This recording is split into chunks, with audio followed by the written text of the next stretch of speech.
Shalom.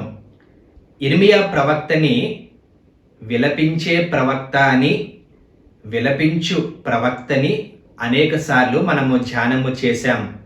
Bible గ్రంథంలో విలపించిన ప్రవక్త, విలపించే ప్రవక్త, రోదనమును గురించి, కన్నీటిని గురించి ఇంకొక ప్రవక్త కూడా అనేకసార్లు తన యొక్క పుస్తకంలో రాయడము జరిగింది.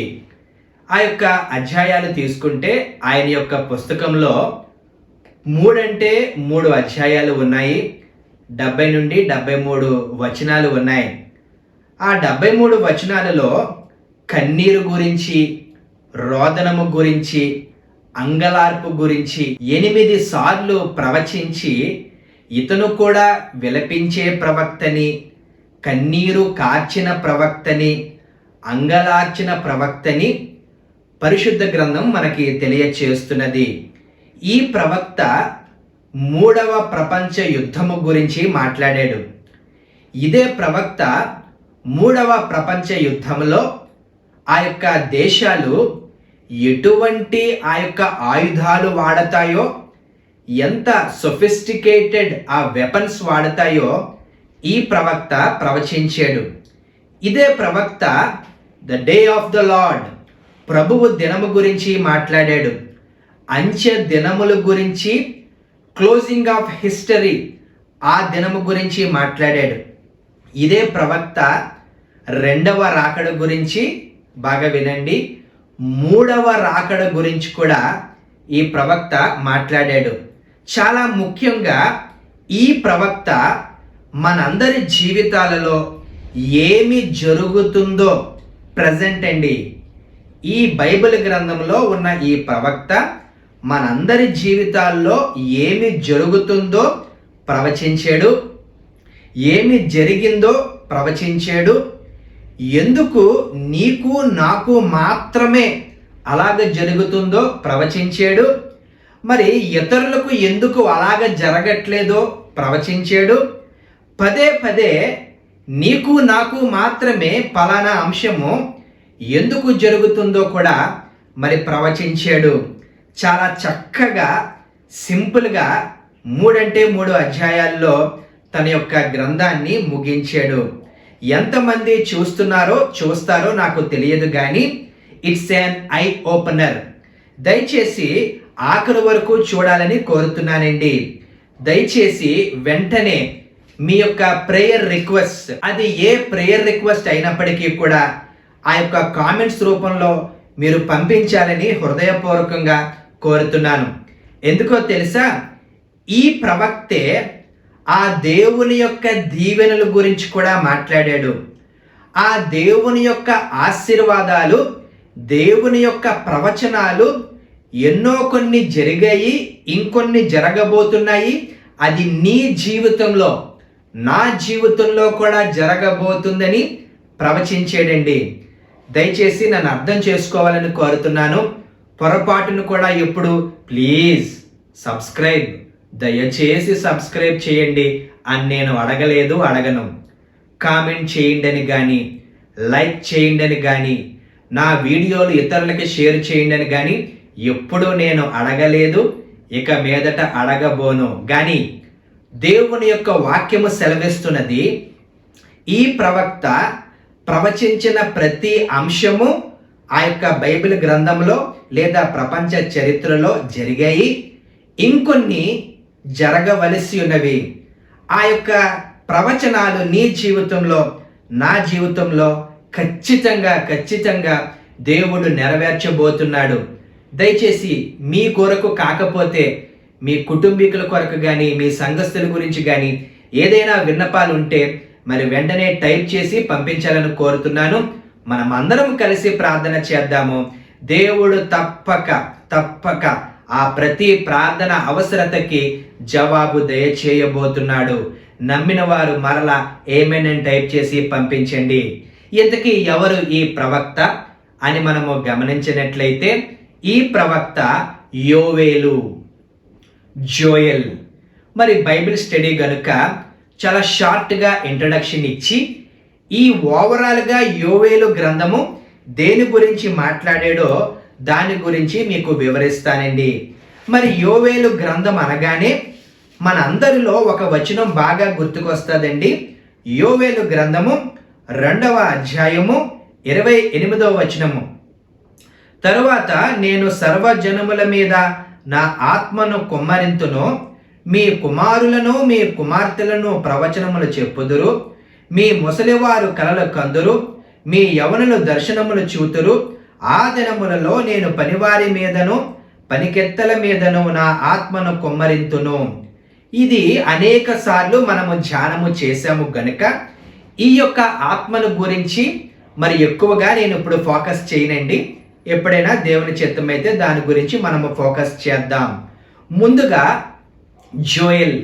అనేక మంది మన బంధువులలో, రక్త సంబంధీకులలో, స్నేహితులలో జోయెల్ అనే పేరు పిల్లలకి పెట్టుకున్నారు. అయితే ఈ జోయెల్ అనే ఈ యొక్క పేరుకి అర్థం ఏంటి? జోయెల్ అనే పదం అండి, యోవేలు అనే పదము హీబ్రూ ఆ యొక్క మరి ట్రెడిషన్కి చెందినది. హెబ్రీ భాష మాట్లాడేటువంటి వారు ఈ యొక్క మరి పేరుని పెట్టుకుంటారు. దీనికి అర్థం ఏంటంటే యాహ్వే ఈజ్ గాడ్, యెహోవాయే దేవుడు అని అర్థము. అయితే ఇంకా ప్యారలల్గా ఇంకొక వ్యక్తి పేరు కూడా మనం చూడవచ్చు, ఎలైజా. ఏలియా పేరు కూడా యాహ్వే ఈజ్ మై గాడ్, యెహోవాయే నా దేవుడు. ఆ పేరుకి అర్థం ప్రియులారా. మనం ముందుకు వెళ్తే యోవేలు, జోయెల్ అనగానే మనం అనుకుంటున్నాము మరి ఒకే ఒక్క పేరని. కాదండి, బైబిల్ గ్రంథంలో దాదాపుగా 15 మంది యోవేలు అనే పేరుని కలిగి ఉన్నారు. బాగా గమనించాలి. యోవేలు అనేటువంటి వాడు ప్రవక్త.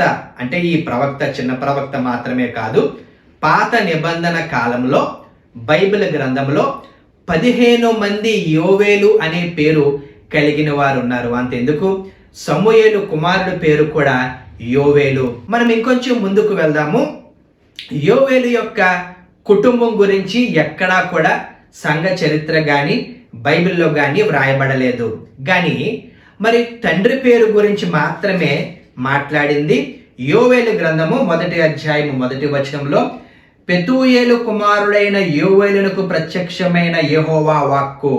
అంటే తండ్రి పేరు మాత్రమే ఇవ్వబడింది, కానీ మరి భార్య పేరు కానీ ఆ యొక్క అన్నదమ్ములు అక్క చెల్లెల గురించి కానీ మరి తల్లి గురించి కానీ మరి ఇంకెక్కడా వ్రాయబడలేదు. మరి ఈ యోవేలు గ్రంథాన్ని ఎవరు రచించారు అని మనం చూస్తే యోవేలు గ్రంథాన్ని యోవేలే రచించుకున్నాడు. ఈ యోవేలు గ్రంథం యొక్క ప్రతులు, మాన్యుస్క్రిప్ట్స్, 10వ శతాబ్దానికి చెందిన ఆ యొక్క ప్రతులు, మాన్యుస్క్రిప్ట్స్ ఈ రోజు వరకు కూడా రష్యా నేషనల్ లైబ్రరీలో మరి ఇంకా ఉన్నాయి. ఎప్పుడైనా వెళ్తే మరి మీరు చూడవచ్చు, నేను కూడా చూస్తానండి. మరి ఇంకొంచెం మనం ముందుకు వెళ్తే ఎప్పుడు ఈ యొక్క యోవేలు గ్రంథాన్ని మరి రచించాడు అని గమనించినట్లయితే మరి వేదాంతంలో వేదాంత పండితుల మధ్య ఏకాభిప్రాయం లేదు. ఎందుకంటే కొంతమంది క్రీస్తు పూర్వం 697 నుండి 600 BC ఆ మధ్యలో రచించాడు అని అంటారు. ఇంకొంతమంది 400 BC క్రీస్తు పూర్వం 400వ శతాబ్దంలో ఆ సంవత్సరంలో రాశారని కొంతమంది అంటారు. అలాగే ఇంకొంతమంది జోయాష్ ఆ యొక్క రాజు కాలంలో, అంటే 587 to 538 BC ఆ యొక్క కాలంలో రచించాడని ఇంకొంతమంది అభిప్రాయపడతారు. ఎందుకు యోవేలు గ్రంథాన్ని రచించాడు? యూదా ప్రజలారా, యెహోవాయే దేవుడు, యెహోవాయే మీకు దిక్కు, దేవుడే మీకు నిరీక్షణాధారము, ఇంక ఎవ్వరూ కాదు యూదా ప్రజలారా అని ఆ యొక్క ప్రవక్త మరి ఈ పుస్తకాన్ని రచించడం జరిగింది. రెన్యూ ద లాస్ట్ కనెక్షన్, అంటే దేవుడితో తెగిపోయిన సంబంధాన్ని తిరిగి మరలా పునరుద్ధరించండి అని ఈ పుస్తకాన్ని రాయడం జరిగిందండి. చాలా సింపుల్గా చెప్పుకుంటూ వెళ్ళిపోతున్నాను, మనకి చాలా తక్కువ సమయమే ఉన్నది ప్రియులారా. ఆడియన్స్, ఈ యోవేలు ఎవరికి రాశాడు, ఎందుకు రాశాడో నేర్చుకున్నాము. ఎవరికి రాశాడంటే యూదా ప్రాంతంలో ఉన్న యూదులను ఉద్దేశించి ఈ యొక్క గ్రంథాన్ని, ఈ యొక్క ప్రవచనాలని లిఖితపూర్వకంగా వ్రాసినట్లుగా మనము చూడవచ్చండి. చాలా ఇంపార్టెంట్ పాయింట్స్ మాత్రమే టచ్ చేసి ఆఖరులో ఆ ప్రార్థన గురించి చెప్పాను కదండి. ప్రార్థన చేసి మరి నేను ముగిస్తాను ప్రియులారా. యోవేలు గ్రంథంలో చాలా విషయాలు ఉన్నాయి, కానీ ఒకటి రెండు మాత్రమే చెప్పి మరి నేను ముగించేస్తానండి. యోవేలు అనేటువంటి వాడు యెరూషలేములో జీవించేటువంటి వాడు, యూదా ప్రాంతంలో జీవించి యూదా ప్రజలని ఉద్దేశించి ఆ యొక్క మరి గ్రంథాన్ని రచించాడు. ఆ దేవుని నుండి పొందుకున్న ప్రవచనాలని ప్రవచించాడు. చాలా ఆశ్చర్యం వేస్తుంది, మరి నాకే ఇలా కోయిన్సైడ్ అవుతుందో లేదా మరి ఆ యొక్క మరి యథాలాపంగా వస్తుందో నాకు తెలియదు. ఎందుకంటే 1వ అధ్యాయము 2వ వచనంలో పెద్దలారా కామ ఆలకించుడి, అదేంటో ప్రతిసారి పెద్దలు పెద్దలు పెద్దలు అని వస్తున్నదండి. అంటే ఈ పెద్దలకి బుద్ధి లేదేమో, పెద్ద వయసు కలిగి ఉండి కూడా దేవుడిని విసర్జించారేమో, కాబట్టి పెద్దల్ని ఉద్దేశించి మాట్లాడుతున్నాడు. 1వ అధ్యాయము 11వ వచనంలో కూడా ద్రాక్ష తోట కాపరులారా రోదనము చేయుడి, అంటే ఆ రోజుల్లో ఉన్న ద్రాక్ష తోట కాపరులు రోదనము చేయట్లేదు. అంటే సుఖంగా సాగిపోతుంది కదా, అన్నీ కూడా బాగానే కలిసి వస్తున్నాయి కదని ముందుకు వెళ్ళిపోతున్నారు. వారిని ఉద్దేశించి మాట్లాడాడు. ఇంకొంచెం మనం ముందుకు వెళ్తే 1వ అధ్యాయము 13వ వచనంలో యాజకులారా గోనె పట్ట కట్టుకొని అంగలార్చుడి. చూడండి ఆ యూసేజ్ ఆఫ్ టర్మ్స్ ఎలాగున్నాయో. ఒక చోట ఏమో రోదనము, ఒక చోట కన్నీరు, ఇంకొక చోట అంగలార్పు. 3 డిఫరెన్స్ అండి. మూడిట్లకి చాలా డెప్త్ ఉన్నది. యాజకులతో అంటున్నాడు, మీరు గోనె పట్టు కట్టుకొని అంగలార్చండి, అంటే వారు అంగలార్చట్లేదని అర్థమండి.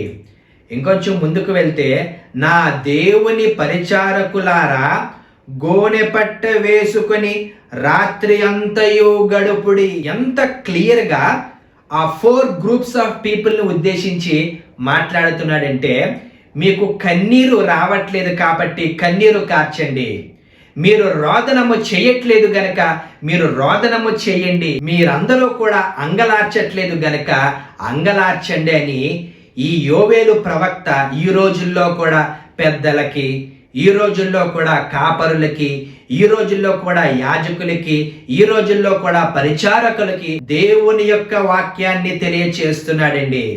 ఎప్పుడో అయిపోయింది అని అనుకోవద్దు. ఈ రోజు కూడా అదే వాక్య భాగాల్ని మనతో కూడా మాట్లాడుతున్నాడు. చూడండి, ఈ మధ్య కాలంలో church is a place for sinners అనే వేదాంతము ఎక్కువైపోయింది. నిజమే, కానీ I just want to correct it. Church is a place for saved sinners. Saved sinners దయచేసి కరెక్ట్ చేసుకోవాలని కోరుతున్నాను. దొడ్డిదారి పాస్టర్ని చూస్తున్నాము, త్రాగుబోతులు తిరుగుబోతులుగా ఉంటున్న కొంతమంది పరిచారకుల్ని, యాజకుల్ని, కాపరుల్ని మనము చూస్తున్నామండి. సో యోవేలు చాలా డైరెక్ట్గా వారితో మాట్లాడుతున్నాడు. కానీ బాగా గమనించాలని కోరుతున్నాను, యోవేలు ఎక్కడా కూడా హార్ష్గా మాట్లాడలేదు. కొంతమంది ప్రవక్తలు మీ ముఖము మీద పేడ వేతును అని కొంచెం రఫ్గా మాట్లాడారు. మరి యోవేలు కొంచెం సాఫ్ట్ అనుకుంటానండి. మరి యోవేలు అందరూ సాఫ్ట్గా ఉంటారు లేదో నాకు తెలియదు, ఈయన మాత్రం కొంచెం సాఫ్ట్గా ఉన్నాడు. కొందరండి, అందరూ కాదు. అనేక సంఘాలు ఏం చేస్తున్నాయంటే ఆ సభ్యుల్ని కాపాడుకునే ప్రయత్నం మాత్రమే చేస్తున్నారు. కానీ ఓ సంఘస్థులారా పశ్చాత్తాపడండి, మీరు పాపము చేసి ఉన్నారు. ఓ సంఘస్థులారా దేవుని ఉగ్రత వచ్చే అవకాశం ఉంది, సరిదిద్దుకోండి అనే బోధలు చాలా తక్కువగా మనం వింటున్నామండి. దేవుని రాకడికి సిద్ధపడండి అనేటువంటి బోధలు ఈరోజు చాలా తక్కువగా ఉంటున్నాయండి. పబ్బం గడుపుకుంటున్నారు, సంఘాలని ఏటీఎంలా వాడేసుకుంటున్నారు. ఎవరైతే ఎక్కువగా కానుకలు ఇస్తారో వారిని అందలం ఎక్కిస్తున్నారు, ప్రశ్నించే వారిని, అంటే ఇంకొకరు అనుకున్నారు గనక అడ్డు తిరిగిన వారిని పాతాళానికి తొక్కేస్తున్నారండి. పాస్టర్ని దేవుడిగా, సంఘ పెద్దల్ని దేవదూతలుగా చిత్రీకరించేస్తున్నారు సంఘస్థులందరూ కూడా. అందుబాటులో లేని సంఘ కాపరులు ఉన్నారు, రాత్రి ఫోన్ చేస్తే ఎత్తని వారు ఉన్నారు, చెక్కడో దొరకడుగా అనేక మంది పరిచారకులు ఉంటున్నారు. వీళ్ళందరినీ ఉద్దేశించి యోవేలు గ్రంథంలో చాలా చక్కగా ఒక మాట మాత్రం చెప్పి నేను ముగించేస్తానండి. యోవేలు భక్తుడు అంటున్నాడు, రాత్రంతా కూడా గడపండి, డే టైం మీకు చాలట్లేదు సమయము, డే టైం ఇతర పనుల్లో పడిపోయారు. దయచేసి దయచేసి దయచేసి సంఘస్థులారా, సంఘ పెద్దల్లారా, సంఘ కాపరులారా, ఆన్లైన్ ప్రేయర్ లేకపోతే అది ఎంతైనా కూడా ప్రియులారా అది కీడు తెచ్చే అవకాశం లేకపోలేదు. మనం రాత్రంతా అంగలార్చకపోతే, మనం రాత్రంతా ప్రార్థించకపోతే, విజ్ఞాపన చేయకపోతే ప్రభువు ఉగ్రత వచ్చే అవకాశము లేకపోలేదండి. యోవేలు అదే అంటున్నాడండి, నేను కాదు. చూడండి, కన్నీరు కార్చని పరిచారకులతో, రోదనము చేయని స్త్రీల సమాజాలతో, అంగలార్చని విశ్వాసులతో దేవుడు మనందరితో మాట్లాడుతున్నాడండి. పాలిటిక్స్ చేయడము, ఎక్కడో ఉన్న చెత్తంతా చర్చిల్లోకి తీసుకొచ్చి సంఘాలని పాడు చేయడము, వారి సొంత గృహాల్ని ఏలలేక ఉంటున్న వారు సంఘాల మీద పడి ఆజమాషి చెలాయిస్తుంటే కొంత నాకు బాధగా ఉన్నది ప్రియులారా. ఈ ప్యాకేజ్ స్టార్స్ బూట్లికింగ్ చేస్తున్నారు అంటే వారికి ఇవేమీ పట్టవు. ఒక వ్యక్తి రక్షింపబడ్డాడా, ఒక వ్యక్తి తృణీకరించబడ్డాడా, ఒక వ్యక్తి సంఘంలో నుండి వెలివేయబడ్డాడా, అవన్నీ కూడా మర్చిపోతున్నారు. యేసుక్రీస్తు ప్రభు వారి బోధలకి ఎగెయిన్స్ట్గా మన సంఘాలు ఉంటుంటే మనం మౌనంగా ఎలాగుంటాం? యేసుక్రీస్తు ప్రభు వారు ఎంత మంచి ఆ యొక్క సాదృశ్యాన్ని చూపించారు. పాపాత్ముడి విషయంలో ఒక గొర్రె తప్పిపోతే 99 గొర్రెల్ని విడిచి ఆ ఒక్క గొర్రె గురించి దేవుడు పరిగెట్టాలని, నేను పరిగెట్టేనని, వారి గురించి నేను చింత కలిగి ఉన్నానని ఎంత క్లియర్గా బోధిస్తుంటే, ఈ రోజుల్లో విశ్వాసులు పక్కకు వెళ్ళిపోతుంటే, కొంతమంది వెలివేయబడుతుంటే, కొంతమంది బయటికి గెంటి వేస్తే, పాలిటిక్స్ చేసి కొంతమందిని బయటికి తప్పించేస్తే ఆ కాపరికి ఏం కాలం వచ్చిందో తెలియదు. కానీ ఒక్కరు కనీసం ఫోన్ చేసి ఎక్కడికి వెళ్ళిపోయారు, ఎలాగ తప్పిపోయారు, ఏంటి తప్పని అడగలేని కాపరులు ఉంటున్నారు ఈ రోజుల్లో. 99 మందిని పట్టుకొని ఏలాడుతున్నారు. ఎందుకంటే అవన్నీ కూడా సౌండ్ పార్టీలు, డబ్బులు పెట్టుబడి పెట్టే పార్టీలు గనక ఆ 99 గొర్రెలను పట్టుకొని ఏలాడుతున్నారు. కానీ ఒక గొర్రె తప్పిపోయింది, ఆ గొర్రె విలువ ఎప్పుడు తెలియదు. తర్వాత ఖచ్చితంగా ఆ యొక్క కాపర్లకి తెలుస్తుందేమో ఒకవేళ. చూడండి, యోవేలు అంటున్నాడు సింపుల్గా, చాలా డైరెక్ట్గా చెప్తాను, టు రిపెంట్. ఎవరు రిపెంట్, ఎవరు పశ్చాత్తాపం పడాలంటే పెద్దలు, యాజకులు, కాపరులు, పరిచారకులు, యూదా జనాంగము.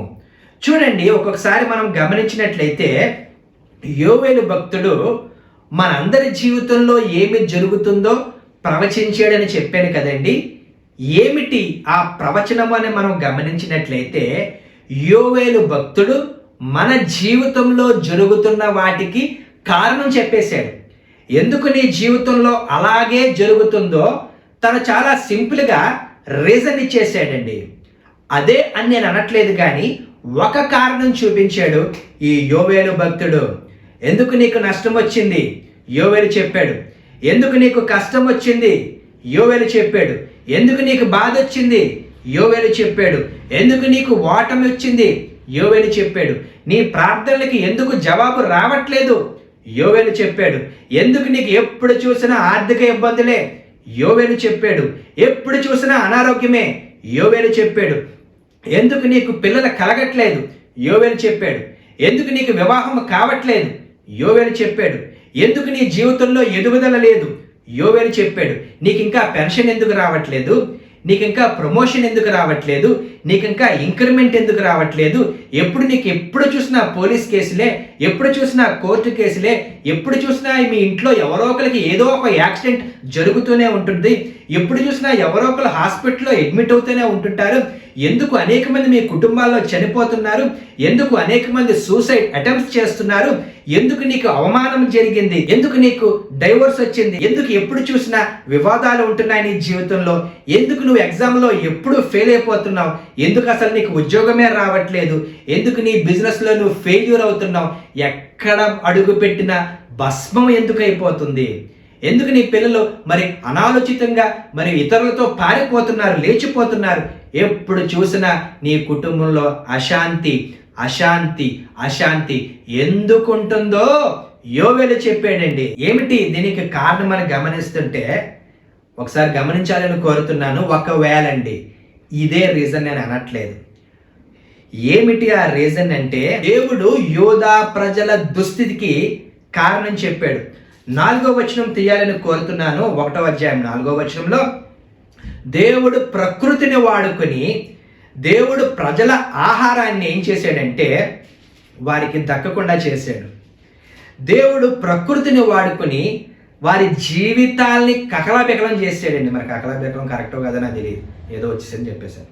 దేవుడు వారి యొక్క జీవితాల్లో ఏం చేశాడంటే వారి ఉత్సవాల్ని ఆపేశాడు, వారి పొలాలని పాడు చేశాడు, వారి భూమి పుష్పించకపోవడానికి, వారి పైరు చెడిపోవడానికి, వారి పశువులకు మేత లేకపోవడానికి కారణం ఏంటంటే యూదా ప్రజల పాపము. యూదా ప్రజల పాపము. అమ్మా సార్ ఈరోజు ఎందుకు తెలుసా, పెద్ద లిస్ట్ చెప్పాను కదా పైన, అలా జరుగుతుందో నీ పాపం కారణమేమో, నా పాపం కారణమేమో, మనందరి పాపం ఒకవేళ కారణమేమో అవన్నీ మన జీవితాల్లో జరగడానికి.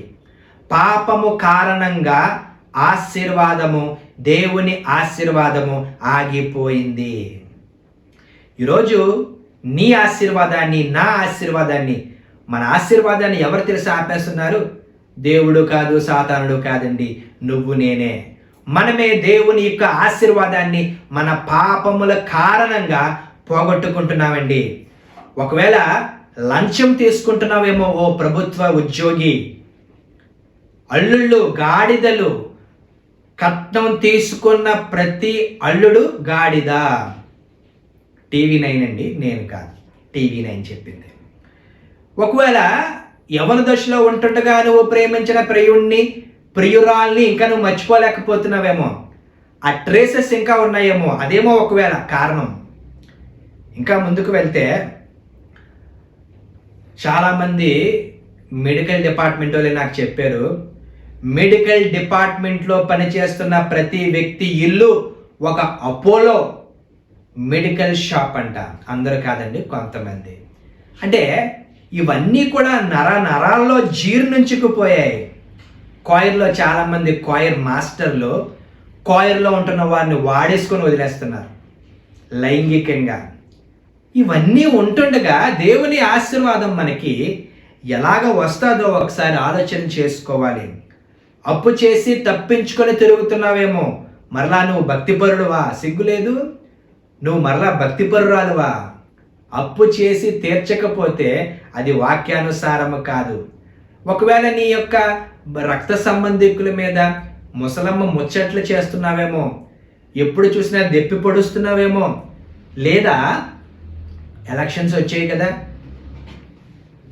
ఓట్లకి డబ్బులు తీసుకుంటున్నావేమో. చాలా పాపం అండి, అది శాపం వచ్చేస్తుంది. దయచేసి తీసుకోవద్దు ఎవరో కూడా, అది న్యాయంగా సంపాదించిన డబ్బులు కాదు. అంటే యోవేలు అంటున్నాడు, ఆ రోజుల్లో యోధా ప్రాంతానికి చెందిన యూదులు పాపము చేసిన కారణంగా, ఈ కారణంగా దేవుడు మీ సమస్తాన్ని ఆశీర్వాదాన్ని ఆపేశాడని చెప్తున్నారు. నిన్న నేడు నిరంతరము ఏకరీతిగా దేవుడు ఈ బైబిల్ చరిత్ర గ్రంథము కాదు, జీవ గ్రంథము. అవన్నీ కూడా జరిగాయి, జరుగుతున్నాయి, జరగబోతున్నాయి. కాబట్టి ఇవన్నీ కూడా ఒకసారి మనము ప్రశ్నించుకోవాలని హృదయపూర్వకంగా కోరుతున్నానండి. ఆఖరిగా ప్రేయర్ రిక్వెస్ట్ పంపించమని చెప్పాను, ఇంకా నేను చూడలేదు ఎంతమంది పంపించారో. బైబిల్ చెప్తున్నది చూడండి, తెలుగు సామెత ఉంటుంది గతం గతహ అని, అది బైబిల్లో కూడా ఉన్నదండి. దేవుడు సమస్తాన్ని మర్చిపోయే దేవుడు. నీ పాపాన్ని నీ భర్త, నీ భార్య, నీ పిల్లలు, నీ అత్తమామలు, నీ తోబుట్టువులు, నీ సంఘస్థులు జ్ఞాపకం చేసుకుంటారు, కానీ నీ పాపాన్ని నా పాపాన్ని దేవుడు ఎప్పుడు కూడా జ్ఞాపకము చేసుకొన్నాడు. బైబిల్ ఏం చెప్తున్నదంటే 2వ అధ్యాయం 12వ వచనం, దయచేసి అందరూ చూడాలని కోరుతున్నాను. ఇప్పుడైనను మీరు ఉపవాసం ఉండి కన్నీరు విడుచుచు దుఃఖించుచు మనపూర్వకముగా తిరిగి నా యొద్దకు రండి. ఇదే యెహోవా వాక్కు. ఈ దేవుడైన యెహోవా కరుణా వాత్సల్యములు గలవాడును శాంతమూర్తియు అత్యంత కృప గలవాడనై ఉండి తాను చేయనుద్దేశించిన కీడును చేయక పశ్చాత్తాపడును గనక మీ వస్త్రములను కాక మీ హృదయమును చింపుకొని ఆయన తట్టు తిరుగుడి. ఒకవేళ ఆయన మనస్సు తిప్పుకొని పశ్చాత్తాపడి మీ దేవుడైన యెహోవాకు తగిన నైవేద్యమును పానార్పణము మీకు దీవెనగా అనుగ్రహించును. అనుగ్రహింపబడని ఎవడు చెప్పగలడు? ఎంత స్పష్టంగా దేవుడు చెప్తున్నాడు. తిరగండి. మీ పాపాలు చేశారు, ఓకే. నువ్వు కూడా పాపం చేసావు, ఓకే. డైరెక్ట్గా లైవ్లో అందరూ చూస్తుండగానే ఒక కీపుగా ఉన్నావు, అందరూ చూస్తుండగానే నువ్వే ఒక కీపుగా కొంతమందిని ఉంచుకున్నావు. ఏం పాపం చేసినా పర్వాలేదు, ఎంత తప్పు చేసినా పర్వాలేదు, ఎన్ని అపరాధాలు చేసినా పర్లేదు, ఇప్పుడైనా తిరగండి. ఒకసారి తిరిగితే ఏమవుతుందో తెలుసా? దయచేసి గమనించండి. 21 నుండి స్క్రీన్ మీద డిస్ప్లే చేస్తున్నాను, చూడాలని కోరుతున్నాను ప్రియులారా. దేశమా భయపడక సంతోషించి గంతులు వేయము, యెహోవా గొప్ప కార్యములు చేసెను. పశువులారా భయపడకుడి, గడ్డి బేలులో పచ్చిక మెలుచును, చెట్లు ఫలించును, అంజూరపు చెట్లును ద్రాక్ష చెట్లు సమృద్ధిగా ఫలించును. సియోను జనులారా ఉత్సహించి మీ దేవుడైన యెహోవా యందు సంతోషించుడి. తన నీతిని బట్టి ఆయన తొలకరి వర్షమును మీకు అనుగ్రహించును. వాన కురిపించి పూర్వమందు వలె తొలకరి వర్షమును కడవరి వర్షమును నీకును అనుగ్రహించును. కొట్లు ధాన్యముతో నిండును, క్రొత్త ద్రాక్షారసమును క్రొత్త తైలమును గానుగలకు పైగా పొర్లి పారును. మీరు కడుపారా తిని తృప్తి పొంది మీ కొరకు వింత కార్యములు జరిగించిన మీ దేవుడైన యెహోవా నామమును స్తుతించినట్లు నేను పంపిన మిడతలను గొంగలి పురుగులను పసరు పురుగులను చీడ పురుగులను అను నా మహా సైన్యము తినివేసిన సంవత్సరములు పంటను మీకు మరలా నిత్తును. ఎంతమంది అయితే ఈ ప్రేయర్ రిక్వెస్ట్లు పంపిస్తున్నారో సేవకుడిగా చెప్తున్నాను, దైవజనుడిగా చెప్తున్నాను, పేరు పెట్టి పిలిచిన మనోహరుడిగా చెప్తున్నాను, మీకందరికీ ఈ ఆశీర్వాదములు వచ్చునుగాక. దేవుడు గొప్ప దేవుడండి. మన దీవెనలు మనమే ఆపేసుకుంటున్నాం. కోపం కావచ్చు, లేదా ఏదైనా కామం కావచ్చు, లేదా ఏదైనా పొరపాటు కావచ్చు, లేదా మరి ఇతరుల మీద ఆ యొక్క గర్వం కావచ్చు, ఏదైనా కావచ్చు. దయచేసి గమనించండి, ఇది నాకు కూడా, నేను చెప్తున్నానంటే నేను కరెక్ట్ అని కాదు, ఇది నాకు కూడా వర్తిస్తాడు. దేవుడు చెప్తున్నాడు, సమస్తము తిరిగి మరలా నిత్తును. ఇదే వాక్యం, ఇదే వాగ్దానం. దేవుడు మనతో కూడా మాట్లాడుతున్నాడు, పంచుకుంటున్నాడు, మరలా అనిస్తాడు. మనందరి జీవితాల్లో దేవుడు గొప్ప కార్యములు చేయబోతున్నాడు. మనము చేయవలసింది పశ్చాత్తాపడి ఆ పాపాలు మానివేసి దేవుడి వైపు ఒక్కసారి తిరిగితే చాలు. కోల్పోయినది సమస్తము తిరిగి మన దగ్గరికి రాబోతుంది. అది రానేయున్నది, దాని కొరకు కనిపెట్టండి. జాగు చేయక అది మీ తలుపు తట్టి మీ ఇంట్లోనికి, మీ జీవితంలోనికి రాబోతుంది. దేవుడి పరిశుద్ధ వాక్యమును దీవించిన గాక. నమ్మిన వారు ఏమైనా టైప్ చేసి ఆ కామెంట్స్లో పంపించండి. మనమందరం కలిసి ప్రార్థించుదాం. ఆ తర్వాత ఆశీర్వాదంతో ఈ యొక్క బైబిల్ స్టడీ కార్యక్రమాన్ని ముగిస్తాను. ప్రార్థన. పరిశుద్ధమైన తండ్రి, మేము కూడా యోధా ప్రజలలాగే తప్పు చేశాము, పొరపాట్లు చేశాము. మేమందరం కూడా తండ్రి అపరాధములు చేశాము. ఈరోజు ప్రభువా మేము ఒప్పుకుంటున్నాం, మాలో కోపం ఉన్నది, మాలో దుర్నీతి ఉన్నది, మాలో పాపం ఉన్నది, మాలో తండ్రి నీకు ఇష్టం లేనివి అనేకమైనవి ఉంటున్నాయి ప్రభువా. అవన్నీ కూడా ప్రభువా నీ దగ్గర, నీ సింహాసనం ముందు మేము ఒప్పుకుంటున్నాం. ఎవరైతే ప్రభువా భక్తి శ్రద్ధలతో నేను ఆ యొక్క ప్రేయర్ రిక్వెస్ట్లు పంపిస్తున్నారో వారందరి జీవితాల్లో ఒక కార్యం చేయమని ప్రార్థన చేస్తున్నాం. మాకు ఆశీర్వాదాలు రాకపోవడానికి నువ్వు కారణం కాదు, సాతానుడు కారణం కాదు, మేమే ప్రభువా మా ఆశీర్వాదాన్ని ఆపేసుకుంటున్నాం. మరి తిరిగినైనా పశ్చాత్తాపడుతున్నాం ప్రభువా. మా అందరి జీవితాల్లో అనేకమైన లోటుపాట్లు, లేమి, ఓటమి, అవమానము, అనారోగ్యము నేను ఇవన్నీ ఉంటున్నాయి ప్రభువా. నువ్వు మాత్రమే కార్యము చేయగలిగిన దేవుడు గనక ఎంతమంది అయితే పశ్చాత్తాపడుతున్నారో వారందరి జీవితాల్లో మరలా నువ్వు ఇస్తానని వాగ్దానము చేసేవు గనక వారికి అందరికీ తిరిగి 7 రెట్లు నువ్వు ఇవ్వాలని ప్రార్థన చేస్తున్నాము తండ్రి. అది డబ్బు కావచ్చు, అనారోగ్యము కావచ్చు, అశాంతి కావచ్చు, అదంతా కూడా తండ్రి ఏదైనా తండ్రి అయినా కోల్పోయింది కావచ్చు, అది ఏమైనప్పటికీ కూడా వారందరి జీవితాల్లో కోల్పోయినది తిరిగి వచ్చునుగాక. మిడతలు తినివేసినది తిరిగి వచ్చునుగాక. నేను నష్టపోయినది తిరిగి వచ్చునుగాక. ఓడిపోయినది తిరిగి వచ్చునుగాక. ఎక్కడైతే అవమానము పడ్డారో అక్కడే తండ్రి వారి తల ఎత్తమని ప్రార్థన చేస్తున్నాం ప్రభువా. నువ్వు నమ్మదగిన దేవుడు ప్రభువా. నీ వాక్యాన్ని చెప్పాను ప్రభువా. నీ వాగ్దానాన్ని జ్ఞాపకం చేస్తున్నాను ప్రభువా. ఎంతమంది అయితే ఈ యొక్క ప్రేయర్స్లో నేను ఐక్యభవిస్తున్నారో వారందరి జీవితాల్లో ఒక కార్యము చేయండి ప్రభువా. కోల్పోయినది తిరిగి నువ్వు ఇస్తున్నందుకు వందనాలు తండ్రి. కోల్పోయినది ప్రభువా నువ్వు ఇస్తున్నందుకు నీకు ఇప్పుడే వందనాలు తెలియచేస్తూ నజరేయుడైన యేసు పరిశుద్ధ నామమున అడిగి బ్రతిమలాడి వేడుకొనిచున్నాం మా ప్రియ పరలోకపు తండ్రి. ఆమేన్. తండ్రి ప్రేమ, కుమారుని కృప, పరిశుద్ధాత్మ యొక్క దీవెన కాపుదల సహవాసం ఇప్పుడెల్లప్పుడూ మనకు, మన కుటుంబాలకు, సర్వలోక పరిశుద్ధులకు, సార్వత్రిక సంఘానికి, ట్రినిటీ సంఘానికి, వ్యూవర్స్కి, అలాగే ఆ యొక్క సబ్స్క్రైబర్స్కి ఇప్పుడు ఎల్లప్పుడూ సదాకాలము తోడుగా ఉండను గాక. Shalom. Shalom Aleichem.